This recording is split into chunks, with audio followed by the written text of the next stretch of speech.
요한복음 6장 22절부터 59절 말씀, 오늘은 22절부터 40절까지만 제가 읽도록 하겠습니다. 이튿날 바다 건너편에 서 있던 무리가 배 한 척 외에 다른 배가 거기 없는 것과 또 어제 예수께서 제자들과 함께 그 배에 오르지 아니하시고 제자들만 가는 것을 보았더니, 그러나 디베랴에서 배들이 주께서 축사하신 후 여럿이 떡 먹던 그곳에 가까이 왔더라. 무리가 거기에 예수도 안 계시고 제자들도 없음을 보고 곧 배들을 타고 예수를 찾으러 가버나움으로 가서 바다 건너편에서 만나 랍비여 언제 여기 오셨나이까 하니, 예수께서 대답하여 이르시되 내가 진실로 진실로 너희에게 이르노니 너희가 나를 찾는 것은 표적을 본 까닭이 아니요 떡을 먹고 배부른 까닭이로다. 썩을 양식을 위하여 일하지 말고 영생하도록 있는 양식을 위하여 하라. 이 양식은 인자가 너희에게 주리니 인자는 하나님 아버지께서 인치신 자니라. 그들이 묻되 우리가 어떻게 하여야 하나님의 일을 하오리까? 예수께서 대답하여 이르시되 아버지께서 보내신 일을 믿는 것이 하나님의 일이라 하시니, 그들이 묻되 그러면 우리가 보고 당신이 믿도록 행하시는 표적이 무엇이나이까? 하시는 일이 무엇이니까? 기록된 바 하늘에서 그들에게 떡을 주어 먹게 하였다 함같이 우리 조상들은 광야에서 만나를 먹었나이다. 예수께서 이르시되 내가 진실로 진실로 너희에게 이르노니 모세가 너희에게 하늘로부터 준 떡을 준 것이 아니라 내 아버지께서 너희에게 하늘로부터 참떡을 주시나니, 하나님의 떡은 하늘에서 내려 세상에 생명을 주는 것이니라. 그들이 이르되 주여 이 떡을 항상 우리에게 주소서.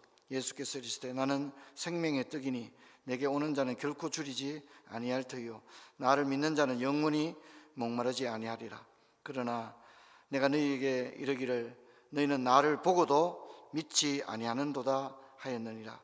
아버지께서 내게 주시는 자는 다 내게로 올 것이요 내게 오는 자는 내가 결코 내쫓지 아니하리라. 내가 하늘에서 내려온 것은 내 뜻을 행하려 함이 아니요 나를 보내신 이의 뜻을 행하려 함이니라. 우리 39절부터는 같이 읽겠습니다. 나를 보내신 이의 뜻은 내게 주신 자 중에 내가 하나도 잃어버리지 아니하고 마지막 날에 다시 살리는 이것이니라. 내 아버지의 뜻은 아들을 보고 믿는 자마다 영생을 얻는 이것이니 마지막 날에 내가 이를 다시 살리리라 하시니라. 아멘. 이미 말씀드린 대로 요한복음 6장은 세 번에 걸쳐 다루게 되고 오늘 두 번째 여러분과 살펴보게 되었습니다. 오병이어의 떡을 먹었던 군중들 가운데 집요할 정도로 예수님을 찾아서 예수님을 따라오고 있는데, 그 목적은 이미 지난주에 살펴본 것처럼 예수님이 주시는 영생을 사모해서가 아니라 엉뚱하게도 예수님을 왕으로 삼으려고 하는 예수님에 대한 잘못된 이해, 이것이 그들에게 삐뚤어진 열심을 가져왔습니다. 성도 여러분, 우리가 예수를 올바르게 알아야 우리의 열정과 열심이 선한 것이 되고 하나님이 받으실 만한 것이 될 줄로 믿습니다. 열정이 하나님이 받으실 만한 것이 되지 않을 때 그것은 인간적인 것이 되죠. 교회에서도 인간적으로 신앙생활을 하게 되면 좋은 결과를 가져올 수 없고 하나님께 영광을 끼칠 수도 없고, 신앙생활 그렇게 열심히 했는데 자기한테 남는 게 하나도 없습니다. 오늘 유대인들이 예수님을 잘못 알고 자꾸 왕으로 삼으려고 하는 겁니다. 예수님은 왕이 되려고 이 땅에 온 게 아니라 우리를 구원하시기 위해 오신 줄로 믿습니다. 그래서 오늘은 22절부터 59절 굉장히 내용이 긴데요, 이 군중들, 그러니까 좀 극성스러운 이 군중들, 예수님이 누군 줄도 모르고 자꾸 예수님을 왕으로 삼으려고 하는 그 군중들과의 대화를 다루게 되고요, 다음 주는 제자들과의 대화를 다루게 될 것입니다. 이 공간이 어디냐면 가버나움 해당입니다. 59절 한번 볼까요? 59절 보면 이 말씀은 예수께서 뭐라고 나와 있죠? 가버나움 해당에서 가르치실 때에 하셨느니라. 그러니까 어떻습니까? 회당이라는 것은 이제 공간이잖아요. 건물이니까 소리가, 그러니까 이제 잡음이 이렇게 들리지 않고 예수님의 말씀이 또렷하게 전달될 수 있는 곳이었다는 걸 저는 주목하고 싶어요. 들판이나 바닷가에서 말씀을 전한다면 소리가 비교적 선명하게 안 들리잖아요. 근데 어떻게 해요? 회당에서 말씀을 전했다고 하는 것은 회당에서는 소리가 아주 정확하게 들리거든요. 그리고 회당이 우리 예배당처럼 이렇게 넓지가 않습니다. 그렇기 때문에 이 회당에서는 그렇게 많은 인원이 모였다고 보기는 어렵습니다. 5천 명 생각하면 안 되고요. 아주 대화를 나누고 토론을 펼치기에 아주 적절한 인원이 모였고, 거기에 참여한 사람들은 좀 약간 극성스러운 사람들이에요. 그러다 보니까 예수님과의 이 질문과 대답에 굉장히 적극적으로 참여한 군중들이다, 그렇게 생각됩니다. 자, 그런데 이제 이 사람들이 예수님을 뭐라 부릅니까? 랍비라고 합니다. 제가 아까 말씀드렸듯이 예수님은 랍비가 아니죠. 예수님이 이제 우리가 지난주 살펴봤지만 예수님이 38년 된 병자를 고치고 난 다음에 적어도 이 1년의 무리들과 함께 적어도 6개월 이상 여러 표적도 보이시고 또 가르쳤다고 했지 않습니까? 그런데도 이들은 예수님이 누군지에 대한 예수님의 이해가 조금도 발전되지 않고 있습니다. 교회를 20년, 30년 다녀도 예수님에 대한 이해가 올바로 잡히지 않으면 신앙생활은 완전히 진짜 3000% 빠지게 됩니다. 예수님이 유대인들 보고 그랬죠. 너희들은 성경을 그렇게 읽으면서 왜 영생을 얻기 위해서 내게로 오지 않느냐. 그러니까 무슨 얘기죠? 결정적인 한마디를 딱 이야기를 해주시고 있지 않습니까? 그래서 우리만 해도 교회 오래 다닌 분들 많으시죠. 몇 대째 믿는 분들도 많으시죠. 주일학교 때부터 다닌 분 많으시죠. 근데 우리가 요한복음 과연 얼마나 잘 압니까? 그렇기 때문에 우리가 말씀을 듣는 이 시간에는 진짜 이 말씀을 사모하는 마음을 가지기를 부탁드립니다. 아니, 나 오늘 교회 갔다 왔다. 여러분, 그렇게 해서는 30년 다녀도 정작에 진짜 예수님이 누군지에 대한 올바른 이해를 가지기 어려울 수가 있습니다. 여러분, 유대인들은 오늘 질문을 굉장히 많이 했습니다. 근데 제가 주요한 질문 3가지만 좀 이렇게 간추려 봤는데요. 이 3가지가 주요된 질문이에요. 그러니까 예수님의 오랜 이 유대인들과의 그 종교적 담화에서 분기점이 되는 3가지의 질문을 따라 저는 오늘 여러분과 함께 편의상 A, B, C로 나누어서 예수님과의 대화를 한번 살펴보려고 합니다. 먼저 유대인들이 예수님에게 이렇게 이야기합니다. 25절에 보니까 랍비여 언제 여기 오셨습니까? 이제 좀 일상적인 얘기죠. 그렇죠? 랍비여 언제 여기 오셨습니까? 그러니까 이들이 예수님을 굉장히 찾아다녔다는 그런 얘기죠. 그럼 이제 예수님이 대답을 해야 되잖아요. 배 타고 왔다. 온 지 이틀 되었다. 뭐 이런 얘기를 해줘야 되는데 예수님이 종종 그러죠. 묻는 말에 대답 안 하실 때가 많잖아요. 그렇죠? 지금 내가 여기 언제 왔느냐는 중요한 게 아니거든요. 그래서 예수님의 대화를 보면 우리가 경상도 말로 하는 빈말 이런 거 있잖아요. 그죠? 그냥 의례적으로 하는 말 그런 거 별로 안 좋아하시는 것 같아요. 예수님 아예 단독 지극적으로 얘기하는 거예요. 랍비여 언제 여기 오셨습니까? 그러니까 예수님이 대뜸 이렇게 얘기합니다. 썩을 양식을 위해서 그렇게 열정을 사용할 게 아니다. 너희들이 지금 굉장히 극성스럽게 나를 찾아왔는데 그거 그렇게 좋은 점수 주기는 어렵다. 왜냐하면 너희들은 썩을 양식을 위해서 일하고 있다. 무슨 얘기죠? 이들은 예수님을 왕을 삼으려고. 그렇죠? 그러니까 삐뚤어진 열정이죠. 그런 열정을 보고 예수님 뭐라 합니까? 지금 너희들이 썩을 양식을 위해서 일하고 있다. 썩을 양식의 반대말은 초등학교 이제 1학년들은 안 썩는 양식 이렇게 쓰겠죠. 그죠? 그런데 그렇지 않죠. 27절에 예수님이 뭐라 합니까? 썩을 양식의 반대말이 뭡니까? 영생하는 양식. 그러니까 예수님이 자꾸 초점을 어디에 두죠? 영생에 두고 있다는 것을 여러분 눈치를 채셔야 돼요. 그죠? 영생에 있는 거예요. 영생하도록 있는 양식을 위하여 하라. 그러니까 이제 지금요, 이 유대인들이 말귀를 뭐 알아들어요? 썩을 양식을 위해서 일하지 마라 그러니까 이제 이들이 뭐라고 대답합니까? 우리가 어떻게 하여야 하나님의 일을 하오리까? 지금 예수님의 말씀에 무슨 말인지 파악이 안 되는 거예요. 그러니까 썩을 양식을 위해서 일하지 마라 그러니까 그럼 무슨 일 해야 됩니까? 이런 얘기를 하고 있는 거예요. 이해가 되셨죠? 여러분도 유대인 같으면 굉장히 곤란합니다. 예, 그때 예수님께서 하나님의 보내신 자, 예수님이죠, 그죠? 하나님의 보낸 자를 믿는 것이 하나님의 일이니라. 우리 한번 따라합시다. 믿는 것이 하나님의 일이니라. 뭘 해야 되는 게 아니고요, 그렇죠?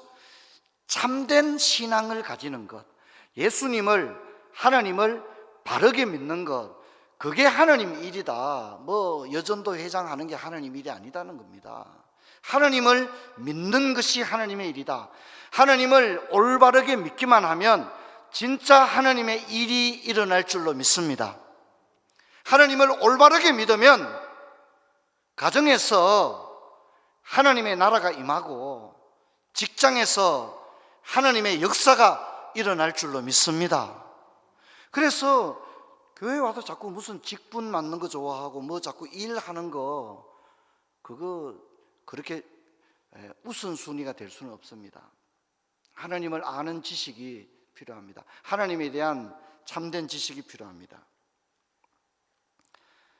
예수님은 유대인의 마음을 알기에 그들의 시선을 영생에 돌리게끔 합니다. 근데 유대인들은 어떤 일을 자꾸 생각합니다. 무슨 일을 해야 되죠? 얼마나 해야 되죠? 자꾸 어떤 인간 중심에서 내가 뭘 하는 것. 근데 그게 아니잖아요, 그죠? 영생은 주님을 향해 시선을 두는 거죠. 그때 비로소 우리의 눈이 열리고 하나님의 영생을 선물로 받게 되는 은혜를 누리게 됩니다. 믿는 것이 그만큼 중요한 겁니다. 이제 어떤 분은 그냥 나 교회 다녀봤는데 뭐 별거 없더라. 나도 예수 믿어봤잖아. 그럼 진짜 너무 가볍고 경박한 이야기죠. 여러분, 하나님을 믿는다는 것은 어마어마한 일인 줄로 믿습니다. 아멘 좀 할까요? 할렐루야. 할렐루야. 하나님을 믿는다는 것은 어마어마한 일입니다. 예수를 믿고 3대째 믿는데 집안에 아무런 일도 일어나지 않았다면 진짜 내가 하나님을 올바르게 믿었나? 한번 깊은 자기 반성을 해볼 필요가 있습니다. 그냥 내가 기도 이렇게 많이 했는데 왜 하나님 안 들어주시지? 이렇게만 생각하지 마시고 내 믿음 올바른 믿음인가? 한번 우리 자신을 돌아봐야 됩니다. 자, 이제 대화가 계속 이어지는데 유대인들은 진짜 하고 싶은 말 다 합니다. 뭐라고 말하죠? 우리에게 표적을 보여주십시오. 또 표적 보여달라고 그렇게 이야기를 합니다. 우리 조상들은 만나를 먹었습니다. 그렇게 말합니다. 이 만나는 모세가 준 것이 아니라 뭐라고 말하죠? 하늘에서 내려주신 것이다. 그렇게 예수님이 가르쳐 줍니다. 그리고 하나님의 떡은 세상에 생명을 주는 떡이다. 예수님이 자꾸 무슨 프레젠테이션 보여주셔야 됩니다. 자꾸 무슨 얘기하죠? 생명, 영생, 자꾸 거기에 포커스를 두는 거예요. 근데 유대인들은 뭡니까? 무슨 일을 해야 되는 행위 또는 뭐 임금을 삼으려고 하는 거, 자꾸 땅의 일을 생각하는 거예요. 근데 예수님은 뭡니까? 참 영원한 영생을 자꾸 이야기를 하는 거예요. 자, 이제 이렇게 얘기하니까 유대인들이 눈이 번쩍 뜹니다. 야, 생명을 주는 떡이 있대더라. 떡을 한번 먹어봤잖아요, 그렇죠? 뭐 또 다른 떡이 있나 보다. 보리떡 말고 무슨 좋은 떡이 예수님한테 있나 보다. 그래서 뭐라 합니까? 그 떡 우리한테 좀 주세요. 예수님 그 떡 주세요. 그렇게 얘기합니다. 그때 예수님 뭐라 합니까? 내가 바로 생명의 떡이다. 내가 생명의 떡이다. 그런데 예수님이 안타까운 마음을 또 얘기합니다. 그런데 너희들은 나를 보고도 믿지 않구나. 너희들은 나를 보고도 믿지 않구나. 그렇게 이야기합니다. 요한복음 5장 38년 병자 사건에도 뭡니까? 너희가 성경에서 영생을 얻는 줄 생각하고 성경을 상고하면서도 정작의 영생을 얻기 위해서 내게로 오지 않구나, 그렇게 말씀하시는데, 여기서는 뭡니까? 내가 바로 생명의 떡인데 너희들이 그 떡을 먹기 위해서 나를 보고도 믿지 않구나. 예수님의 안타까운 마음이 너무나도 잘 드러납니다. 유대인들 보세요. 자꾸 뭐 보여달라고 그럽니다. 뭐 보여주면 믿을게요, 그러고 있습니다. 그러니 어떻게 신앙이 성장합니까? 여러분, 아무리 근사하게 양복을 입고 넥타이를 메고 교회를 저 20년 다녔습니다. 저희 아버님이 장로님입니다. 그래도요, 주님을 아는 참된 지식에 이르지 못하면 죄송하지만 신앙은 진짜 초보 단계에서 발전하지 않습니다. 교회 와서 원망하고 상처받은 이야기, 사람끼리 살다 보면 상처가 있습니다. 하지만 장성한 사람들은 그것이 문제가 되지 않습니다. 유치원 아이들은 뭐 유치원에 가서 친구와 싸운 거 그것 때문에 막 삐쳐가지고 막 밥도 안 먹고 막 그러잖아요. 근데 우리가 장성하고는 어떻게 해요? 어린아이의 일을 버렸노라. 할렐루야. 장성하면 어린아이의 일을 버려야 되잖아요. 언제까지 섭섭하고 언제까지 계속 그럴 겁니까? 그리고 언제 주님의 일을 할 겁니까? 그리고 그렇게 징징대는 우리들에게 주님께서 어떻게 하나님의 일을 맡기겠습니까? 여러분, 우리는 강건하게 주님이 쓰시기에 합당한 우리 자신으로 세워야 됩니다. 우리 유대인의 모습을 보면서 우리 자신의 모습이 투영되고 있는 겁니다. 자, 그런데 여러분, 사마리아 여인도 똑같이 얘기했죠. 사마리아 여인에게 내가 주는 물을 마시는 자는 영원히 목마르지 않는다. 그러니까 사마리아 여인이 대답도 뭡니까? 그 물 나한테 좀 주십시오, 그렇게 얘기했죠. 오늘 유대인들도 뭡니까? 내가 주는 떡을 먹는 자는 생명의 떡이다, 이렇게 얘기하니까 그 떡 우리에게 주세요 그렇게 이야기를 합니다. 반응이 다 똑같다는 얘기죠. 그 떡 나한테 주세요. 야, 희한한 떡이 있나 보다, 그렇게 이야기를 하고 있습니다. 그러면서 예수님이 중요한 얘기를 하셨는데, 이게 요한복음의 특징인데 이건 좀 이렇게 체크를 하면 좋겠습니다. 앞으로 이런 게 있다는 거 알고 따르면 좋겠는데, 예수님이 나는 생명의 떡이다 그랬습니다. 이게 이제 요한복음에 등장하는 특징입니다. 이게 이제 I am 이런 뜻이죠. 나는 무엇이다. 이걸 헬라어로는 에고 에이미라고 합니다. 에고 에이미. 이게 요한복음에 7번 나옵니다. 이게 요한복음의 주된 특징입니다. 나는 무엇이다. 나는 생명의 떡이다. 오늘 나왔죠? 그리고 나는 세상의 빛이다. 나는 세상의 문이다. 나는 선한 목자다. 들어보셨죠? 나는 부활이요 생명이다. 나는 길이요 진리요 생명이다. 나는 참 포도나무다. 이제 이게 앞으로 우리가 이제 요한복음 하면서 계속 이제 나오는 겁니다. 이제 여러분 뭐 굳이 안 써놓으셔도 여러분들 잘 따라올 수 있는 부분이다, 그렇게 생각합니다. 예수님은 아주 선명하게 얘기합니다. 요즘 이제 뭐 그런 거 있잖아요. 그 포털 사이트 이런 데 보면 막 검색 막 하고 이러면 무엇은 땡땡이다 뭐 이렇게 하는 거 있잖아요. 그죠? 그런 것처럼 예수님은 이런 거죠. 어떻게 하면 복음을 쉽게 이해할까? 어떻게 하면 복음을 쉽게 가르칠까? 주님이 어렵게 가르친 게 아니라 쉽게 가르치고 싶어서 이런 걸 좀 어려운 말로 그림 언어라고 합니다. 그림 언어. 그림 언어라고 합니다. 요즘 뭐 뉴스 카드 이런 얘기 하잖아요. 그죠? 그런 거를 가지고 있는 것입니다. 하지만 유대인들은 귀가 있어도 깨닫지 못하고 눈이 있어도 보지 못하고 있습니다. 그래서 믿음이 소중합니다. 여러분, 이 믿음은 유대인들이 말한 것처럼 우리가 어떻게 해서 얻을 수 있는 게 아니라 믿음은 값없이 주시는 하나님의 선물인 줄로 믿습니다. 우리가 잘나서 이 믿음을 가진 게 아니에요. 이건 하나님의 선물이에요.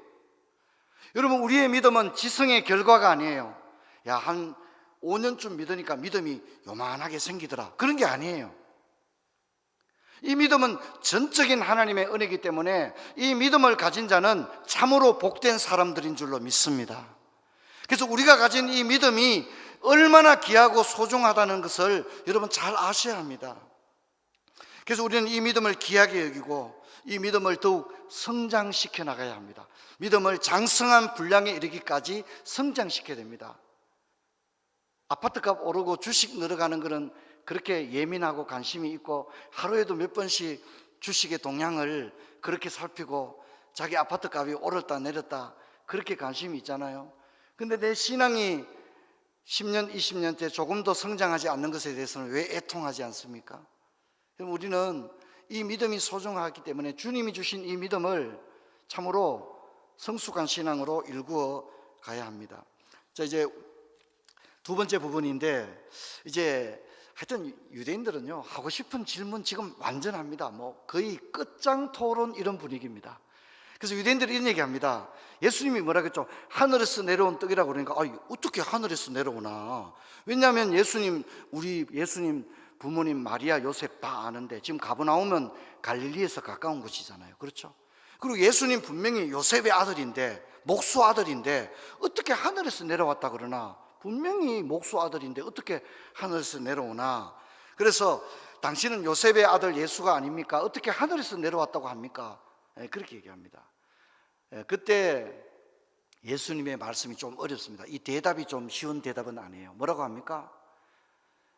아버지께 듣고 배운 자들은 다 내게로 오느니라. 그렇게 얘기합니다. 아버지께 듣고 배운 자들은 다 내게로 오느니라. 그렇게 합니다. 예수님께서 하늘로부터 내려왔다는 걸 아는 것은 뭐 눈으로 봤다거나 사진을 인증샷을 찍어놨다거나 그런 게 아니라 그 가난한 목수의 아들로 태어난 그 나사렛 예수는 한 명의 목수가 아니라 하나님께서 자기 외아들을 우리를 구원하기 위해 보내준 하나님의 아들이라고 하는 것을 아는 것은, 이것은 특별한 하나님의 은혜가 없이는 이것을 깨달을 수가 어떻게 해요? 없다는 것을 얘기합니다. 그래서 37절에는 아버지께서 내게 주시는 자는 다 내게로 올 것이요 이렇게 얘기합니다. 무슨 얘기죠? 만세전에 하나님께서 택정한 자들만이 이 믿음, 저분은 하나님의 아들이시다, 베드로도 주는 그리스도시요 살아계신 하나님의 아들이다 고백했잖아요. 근데 예수님이 베드로 보면 뭐라 합니까? 야, 베드로 니 진짜 믿음 머리 좋구나. 그게 아니라 뭡니까? 이것을 알게 한 이는 예수님이 하나님의 아들, 하늘에서 내려왔다는 것을 아는 것은 혈육이 아니라 하늘에 계신 아버지시다. 네가 그것을 알게 된 것은 하늘에 계신 아버지께서 그것을 알고 깨닫도록 해주셨다. 그렇게 얘기하는 겁니다. 그래서 예수님이 뭐라 합니까? 아버지께서 내게 주시는 자는 다 내게로 올 것이요, 그걸 믿게 된다는 거죠. 내게 주신 자 중에 하나님께서 택정하셔서 예수님에게 맡긴 자들 중에 하나도 잃어버리지 아니하리라. 그렇게 얘기를 합니다. 그리고 하나님께 듣고 배운 사람, 하나님께 듣고 배운 사람이라는 거죠. 이해하시겠죠? 성령을 통해서 깨닫게 되는 거죠. 그런 자들만이 내게로 온다. 그러니까 유대인들이 예수님 분명히 요셉의 아들인데 어떻게 위에서 내려왔습니까? 너무 당연한 얘기잖아요. 그죠? 그런데 어떤 이들은 예수님을, 당신을 보니 당신은 하나님의 아들이로소이다, 그렇게 고백하잖아요. 그 고백을 하게 되는 것은 전적인 우리의 능력이 아닌 하나님의 은혜입니다. 하나님께서 눈을 열어 깨닫게 해주실 때만이 우리는 비로소 예수님을 하나님의 아들이요 우리의 주님으로 고백하게 될 줄로 믿습니다. 그것을 이야기하고 있습니다. 자, 그리고 이제 예수님께서 쭉 이야기를 하시면서 51절에 보면 나는 하늘에서 내려온 살아있는 떡이니 사람이 이 떡을 먹으면 영생하리라. 내가 줄 떡은 곧 세상의 생명을 위한 뭐라고요? 내 살이다. 내 살이다. 그렇게 얘기를 하니까 이제 유대인들이 또 질문을 합니다. 어떻게 사람의 살을 먹습니까? 그렇게 질문합니다. 사람이 어찌 능히 자기 살을 먹게 하겠느냐, 그렇게 얘기합니다. 물론 이것도 인간의 이성으로 이해가 안 되죠. 유대인들이 얘기했는 것처럼 어떻게 하늘에서 내려옵니까? 어떻게 사람의 살을 먹을 수 있습니까? 지금 유대인들이 하는 얘기가 비정상은 아니에요. 왜냐? 인간의 일반적인 이야기예요. 그렇죠? 사람의 살을 어떻게 먹습니까? 우리도 그런 질문 할 수 있지 않겠습니까? 그런데 이제 두 번째, 세 번째 질문을 보면 이런 것을 깨닫는 거, 예수님의 그 살이라고 하는 것은 우리를 위해 고난당하시는 주님의 몸을 의미하잖아요. 이해되겠죠? 그죠? 그것을 이야기하는 것입니다. 그래서 예수님이 말합니다. 진실로 내게 이르노니 인자의 살을 먹지 아니하고 한 걸음 더 나가서 뭐라 합니까? 인자의 피를 마시지 아니하면 너희 속에 생명이 없느니라, 이렇게 얘기합니다. 그래서 예수님은 유대인의 마음을 잘 아시기 때문에 지금 예수님이 설명을 못해서 유대인이 안 믿는 것은 아닙니다. 이해하시겠죠? 하나님께서 그들의 눈을 열어주셔야만이 예수님의 이 메시지, 복음의 메시지를 깨닫게 되는 것입니다. 너무너무 놀라운 일이 아닐 수 없죠. 그래서 예수님은 이 유대인들의 마음을 잘 아십니다. 그래서 요한복음 5장 40절에 너희가 영생을 얻기 위해 내게 오기를 원하지 아니한다고 이미 말했고요. 또 예수님을 그들은 억지로 임금을 삼으려고 한 것도 잘 알고 있습니다. 그리고 너희가 나를 찾는 것은 떡을 먹고 배부른 까닭이로다, 분명히 그렇게 얘기합니다. 지금 중요한 것은 유대인의 마음에는 예수님이 주시는 영생, 천국, 생명 관심이 없다는 거예요. 오직 세상적인 것에만 관심이 있습니다. 믿음은 지식이나 머리로 되는 것이 아니라 하나님의 은혜로 말미암아 그 믿음을 선물로 받는 것입니다. 여러분, 우리가 읽었던 요한복음 6장에는 다음 주 또 살펴보겠습니다만 떡이라는 단어가 무려 13번이나 나오고 있습니다. 예수님은 계속해서 자신을 하늘로서 내려온 떡이다, 이렇게 얘기를 했습니다. 이 떡을 먹으면 영생할 것이다. 내가 줄 떡은 세상이 생명을 위한 내 살이다. 내 살을 먹고 내 피를 마시는 자는 영생을 가졌다. 내 살은 참된 양식이요 내 피는 참된 음료다. 계속해서 이야기를 하는데 우리는 이미 잘 알다시피 이 떡과 살은 우리를 위해 죗값을 치르기 위해서 십자가상에서 고난당하신 주님의 몸과 흘리신 그 피를 의미하는 것입니다. 그래서 예수님은 이것을 장차 이제 성례전적인 의미로 이것을 설명합니다. 마태복음 26장에는 유월절 최후 만찬에서 똑같은 얘기를 한 번 더 했습니다. 떡을 가지고 떼어주시면서 뭐라고 말합니까? 받아 먹으라, 이것은 내 몸이다, 이렇게 이야기했습니다. 그래서 주님의 그 고난의 몸을 제자들의 참여하는 것을 이야기합니다. 또 잔을 가지고 주시면서 이것은 제3을 위해 흘리는 나의 피다, 그렇게 이야기를 합니다. 또한 고린도전서 11장에 또 이렇게 이야기합니다. 주께서 잡히시던 밤에 떡을 가지사 뭐라고요? 이게 오병이어때 제가 축사하시고라고 했죠, 그죠? 근데 자세히 보면 축사할 때 떡만 가지고 축사를 했지 고기는 축사를 안 했습니다. 정확히 아셔야 합니다. 아시겠죠? 떡은 여러분, 우리가 성찬식에 고기는 안 먹죠. 이해되겠죠? 그렇기 때문에 고기를 가지고는 축사를 안 했어요. 뭘 축사했다고요? 떡을 가지고, 빵을 가지고 축사를 하신 거예요. 주께서 잡히시던 밤에 떡을 가지사 축사하시고 떼어 이르시되 이것은 너희를 위하는 내 몸이니 이것을 행하여 나를 기념하라 하시고, 식후에 이 잔은 내 피로 세운 새 언약이니 이것을 행하여 마실 때마다 나를 기념하라, 이랬습니다. 그래서 예수님이 보리떡을 듣고 축사하신 것은 똑같은 여기 나오는 똑같은 축사 단어입니다. 초대교회는 매주일 모일 때마다 떡을 떼었습니다. 떡을 떼었다는 말은 성찬식을 했다는 것입니다. 이것을 우리는 부수어진 주님의 몸으로 이해하는 겁니다. 우리 교회만 해도 회중이 많기 때문에 이 떡과 잔을 나누는 게 어렵잖아요. 그런데 본래는 성찬식을 할 때 집례자의 목사가 빵을 부수게 되어 있습니다. 빵을 그냥 이렇게, 지금은 우리 장로님들이 성찬 준비를 미리 다 해놓으시잖아요. 근데 본래는 앞에서 목사님이 빵을 들어, 주님이 축사하신 것과 똑같이 빵을 들어 회중들이 다 보도록 하고 이 빵을 이렇게 부수는 겁니다.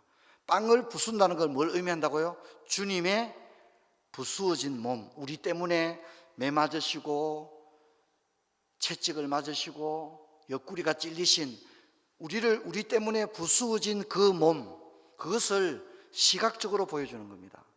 그리고 우리는 그 부수어진, 나를 위해 부수어진 그 주님의 몸을 대하는 거죠. 그래서 전통적으로 목사님의 설교는 들리는 말씀이라고 말했고 성찬식은 보이는 말씀이다, 그렇게 말했던 것은 그것을 봄으로써 우리가 믿는 겁니다. 그러니까 뭐 하이델베르그 요리문답, 웨스트민스터 신앙고백서 이게 아니라 매주 성찬식을 하면서 그 부수어진 그 몸, 나를 위해서 고난당하신 그 몸을 보고 그 몸을 받을 때 이것은 너희를 위하는 내 몸이니 이 떡을 먹는 자는 영생할 것이다 하는 그 믿음을 우리가 가지게 되는 것입니다. 그러므로 우리는 눈으로 떡이 부수어지고 잔이 부어지는 것을 봅니다. 그리고 이것은 주님께서 나를 위해 고통당하셨다는 믿음으로 고백하고 떡과 잔을 받는 겁니다. 지금은 이제 개별 잔을 받잖아요. 본래는 떡은 하나입니다. 하나의 떡을 가지고 다 회중이 나눠야 됩니다. 그러면 빵이 엄청 커야 되겠죠, 그죠? 그렇기 때문에 현대 교회는 회중수가 너무 많기 때문에 어떤 의미에서는 공동체적인 이 최초의 성례식의 모습을 많이 잃어버린 겁니다. 죄송하지만 요즘은 그렇게 하면 기급을 해서 안 할 겁니다. 본래 잔도 하나입니다. 그렇죠? 모든 잔을 성도들이 하나의 잔을 같이 마시는 겁니다. 그러나 현대에는 그렇게 현실적으로 하기는 어려운 가운데 있습니다. 그러므로 성찬식은 오직 신앙을 고백한 세례교인, 입교인만이 참여합니다. 비록 세례교인이고 입교인이면서도 이 고백을 거부하거나 믿음에 합당한 생활에 증거가 없는 자에게는 잔이 허락되지 않습니다. 그래서 여러분, 성경은 말합니다. 자신을 분별치 않고 떡과 잔을 마시는 자는 죄를 먹고 마시는 것이라고 이야기를 합니다. 그러니까 어떤 분별력도 없이 오늘 오니까 오늘 성례식이었나? 그리고 뭐 어찌고 성찬식 하냐고 그렇게 하면 안 됩니다. 교회에서 성찬식 한다고 미리 공고를 하면 기도로 준비해야 됩니다. 자기 자신을 분별하고 회개할 것도 있으면 회개하고 남을 용서할 것도 있으면 용서하고 결단하고 서원을 이행하고 자신의 몸과 마음을 정결하게 나를 위해 십자가에서 부서진 그 주님의 그 몸과 떡 잔을 받기에 합당한 자로 자신을 겸비시켜야 하는 것입니다. 그렇게 하지 않는 것은 우리 주님의 십자가를 조롱하는 것이나 다름이 없습니다. 아버지 팔순잔치 하는데 아들이 어제 저녁까지 술 마시다가 입에서 술 냄새 풀풀 나는데 아버지를 위해서 소고기 한 건 안 끊어가지고 와가지고 반찬이 맛이 없다 그렇게 얘기하면 그것은 아버지를 모독하는 것이잖아요. 그렇지 않습니까? 아버지를 욕보이는 거잖아요. 성찬식이 그런 겁니다. 아무 생각 없이 돈 벌다가 세상 노래 부르다가 김사장 박사장 어울려서 온갖 소망 없는 이야기들을 나누다가 교회에 와서 떡과 잔을 받는 것은 주님의 십자가를 모독하는 것입니다. 그런 일을 해서는 안 됩니다. 정상적인 신자라면 성찬에 참여하는 모습에서 그 신앙을 볼 수 있습니다.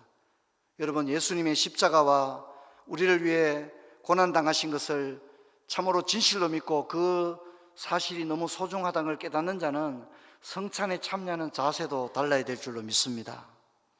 성도 여러분, 우리가 성찬에 참여하는 것은 어마어마한 일입니다. 우리의 믿음이 있기에 참여한 일이기 때문입니다. 이 믿음은 또한 우리 주님이 우리에게 주셨습니다.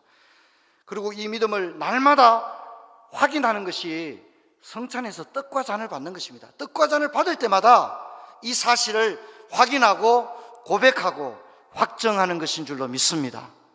그렇기 때문에 너무 소중합니다. 하지만 우리는 세상에서 믿음이 흔들립니다. 그래서 우리는 매주일 모여 말씀을 듣고 떡을 땜으로써 우리의 연약한 믿음을 강화시켜 나가야 합니다. 다음 주일은 종료주일입니다. 한 주간 또 고난주간이 시작될 것입니다. 이번 한 주간 기도로 준비하시고 다음 주간에 떡과 잔을 받는 그 자리에 나를 위해 고난당하신 그 주님의 몸과 나를 위해 마지막 한 방울까지 흘려주신 그 주님의 피를 대할 때에 우리가 십자가 아래서 주님의 은총을 경험하는 그런 저와 여러분 되기를 주의 이름으로 축원합니다. 자리에 일어나시겠습니다.